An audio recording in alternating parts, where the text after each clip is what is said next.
咁你意思係咪我哋所有人嘅命運其實一早已經定好咗啊？係啊，唔止係你嘅命運定好咗啦，連你個阿媽都係自己揀嘅。Oh no！喺你出世之前，你就可以觀察幾 pair 父母，佢哋呢幾 pair 父母係符合你個命格嘅，選擇太少啦。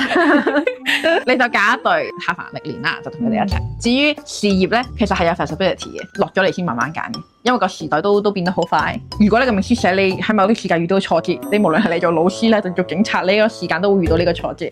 但係你做老師定係做警察咧，呢個就你自己揀嘅。仲有一樣嘢就係你要有得揀，你今世係做 group project。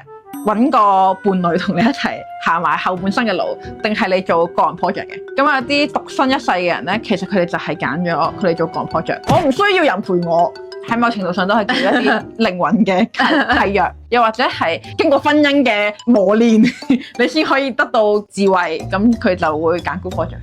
等陣先，你啱啱話咧，阿媽咧係靈魂佢自己揀，咁好多人同阿媽講話，點解你都冇問過我想唔想出世就生我出嚟？咁呢個咪唔成立咯？